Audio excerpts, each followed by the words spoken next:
So yan mga karit, mag-testing muna tayo bago natin siya ipack. Testingin natin kung talagang gumagana siya. Para sureball tayo, siyempre.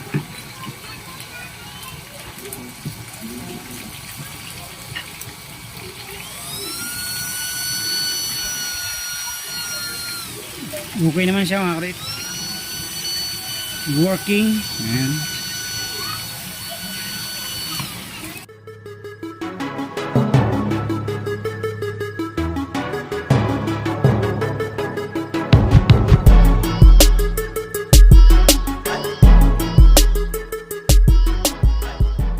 Yo, what's up mga kadwit? Magandang gabi sa inyong lahat. Kumusta po kayo? Hey there. So, Subscribe to my channel. kakagaling lang natin And sa trabaho also at press this merong bell icon. isang subscriber natin, matagal lang subscriber natin na nag-message sa atin na mag-order daw siya nitong isang unit natin ng Lighten type. Ayan.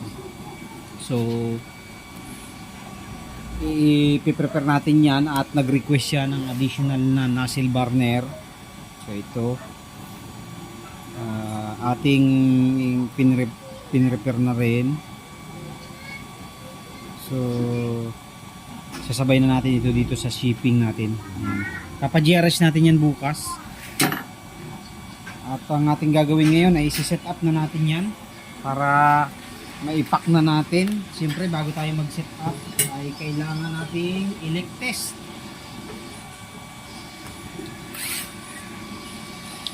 Nag-leak test tayo.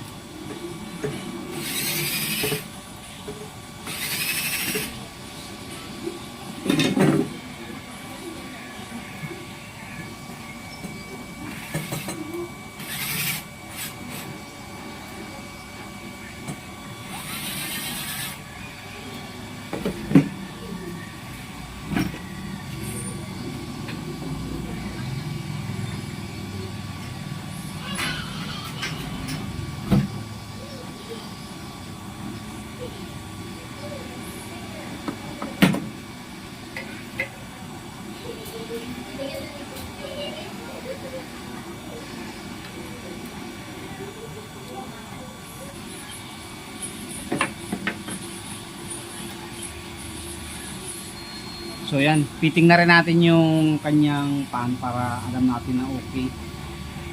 So okay naman siya. Tapos ito yung extra, ito yung kanyang stove frame. Babalot natin yung kanya. Tapos leak test tayo para sure ball. Okay, leak test tayo mga kaduit para sure ball.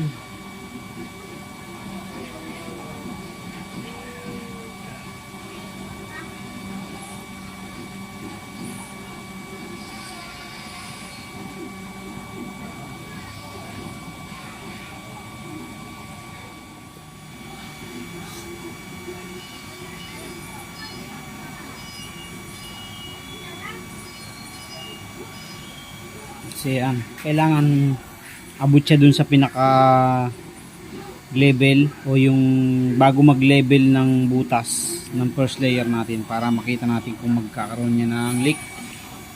So once na magkaroon ng leak yan, i-repair pa natin o i-repair muna natin bago natin ipadala, pero kung wala naman ay diretso na yan. So ito yung ating chine-check, yung mga dugtungan katulad nito, dapat walang leak dyan. Dito sa puno ng welding dapat wala rin, kasi yan seconds lang yan, magli-leak na yan kung may leak dahil crudo yung ginagamit natin. Sa mga gilid, yung sa ilalim wala namang problema yan, may overflow naman talaga yan sa ilalim. So dito, so dapat walang leak yan, lahat paikot. So yan, tuyo naman siya kaya okay na yan. Ating lilinisan na. So hindi na yan magli-leak pag ganyan. Mabilis kasi mag-leak kung mayroon talagang dapat i-leakage. Okay, magano naman tayo, maglagay tayo ng balot sa paa para hindi mabutas yung ating karton.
So yan ang mga kabit, kaya tayo naglalagay niyan kasi once na madaganan para hindi ito umikom, kasi wala akong nakalagay na support dito eh. So ito na lang nilalagay ko para hindi siya masyadong forsado. Okay, nakaready na tayo dito. Dito naman tayo sa tangke. Kailangan natin ibalot ang tangke.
Okay, ready na yan. Ito, dito na natin ito ilagay.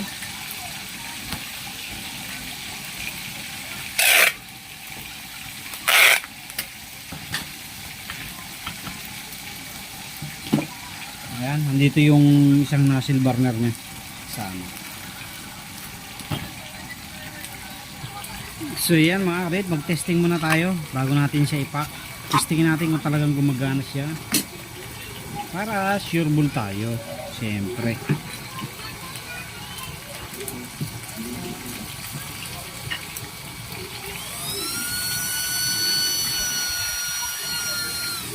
Okay naman siya mga kabit. Working. Ayan. Okay. So ito nga pala yung battery clip niya para sa battery.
Okay, all set na mga kabit. Ito na yung kanyang battery clip. So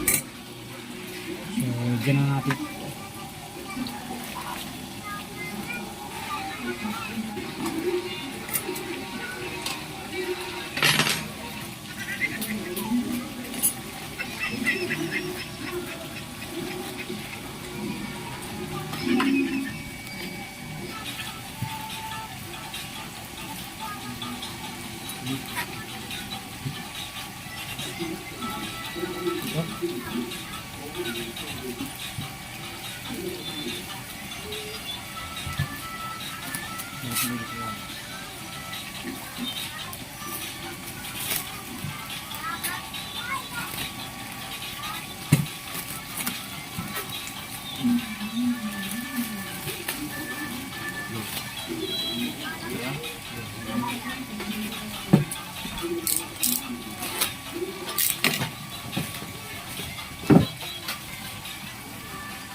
Sabi ng simbahan sa mula ng Labata, ano?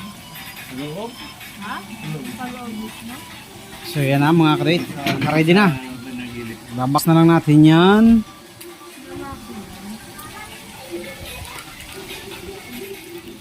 So yan yung panundot niya mga ka-rate. Tapos arrange na. Nag-aayos na ng bike. Ha? Ito dyan niya.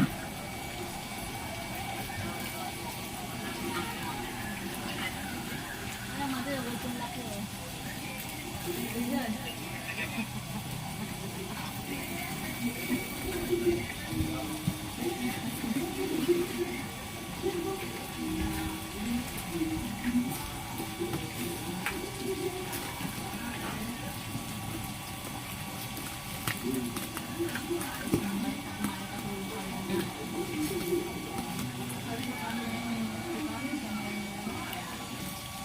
So yan ang mga ka-rate. Yan na yung ating karton. Babalutan na natin ng bubble wrap para diretso na yan bukas.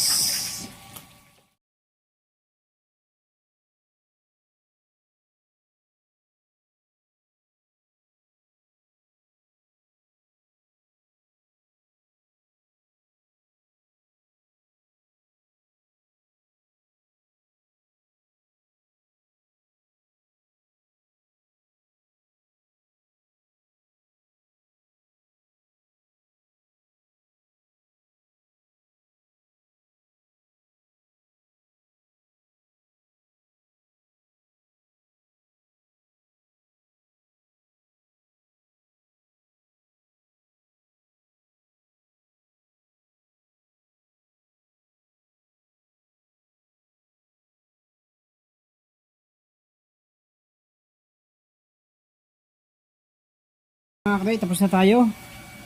For ship out sa Deodorant Bicol, Albay yata yun, Albay. Deodorant Albay. Ayan. Okay.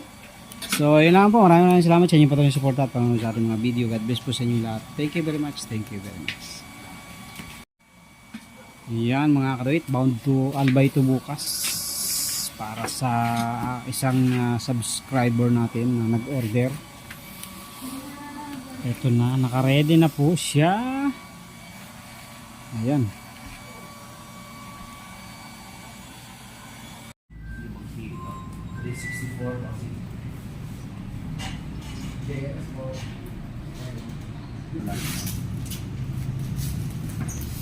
Ilang oras? Isang oras. Kailangan bago mag-time makabalik na. Pero nakakain na rin mo.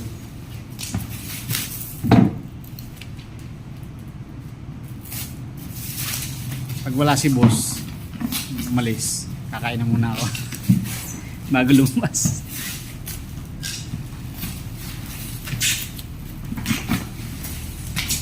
Ano ba ulit ang dagdag sa akin sa EDSA? Sabi, 100 pesos. 100, no? Na-approve ba na kaya? Hindi ko. Nasa ano pa raw eh. Senado pa. Nasa Senado pa o nasa Congress pa? Sabi ko sa ano eh.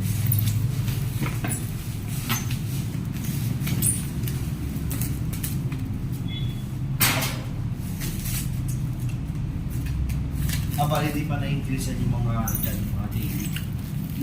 Di pa.